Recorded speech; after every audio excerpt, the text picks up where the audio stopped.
అయితే విషయం ఏంటంటే రాబోయే భవిష్యత్తు తరాలని మనం ఎట్లా తయారు చేయాలని నిర్ణయించుకోవడానికి నేను ఒక 2 వీడియోలు చూపిస్తా. అందులో మీరు ఏది చూస్ చేసుకుంటారో చూస్ చేసుకోండి.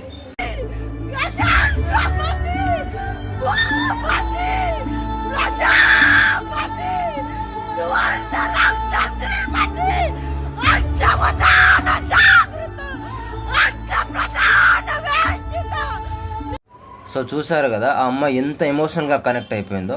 సో ఎందుకు కనెక్ట్ అయిపోయిందంటే మొన్న ఛత్రపతి శివాజీ మహారాజ్కి సంబంధించిన చావా అనే సినిమా ఒకటి వచ్చింది.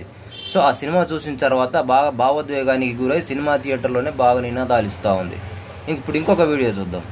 మీకు ఇక్కడ కింద కనిపించే పిల్లలు నాగర్ కర్నూలు జిల్లా పెద్దకొత్తపల్లి మండలం ముష్టిపల్లి గ్రామానికి చెందిన గవర్నమెంట్ స్కూల్లో చదువుకునే విద్యార్థులు. సో వీళ్ళని ఎందుకు పరిచయం చేస్తున్నా అంటే రీసెంట్గా స్కూల్ ఇన్నోవేషన్ మారథాన్ అనే ఒక ప్రాజెక్ట్ కింద దేశవ్యాప్తంగా అంతర్జాతీయంగా జరుగుతూ ఉంది. అది దేశవ్యాప్తంగా ఒక 1500 ప్రాజెక్టులు సెలెక్ట్ అయితే అందులో నాగర్ కర్నూలు జిల్లా నుంచి ఈ పిల్లలు చేసిన ప్రాజెక్టు ఒకటి సెలెక్ట్ అయింది.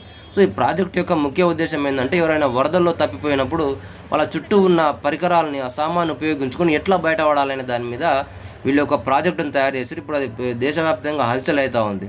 సో ఈ యొక్క ప్రాజెక్ట్ని పంజాబ్ యూనివర్సిటీ వాళ్ళు దత్తతకు కూడా తీసుకొని డెవలప్ చేయడానికి ముందుకు వచ్చారట.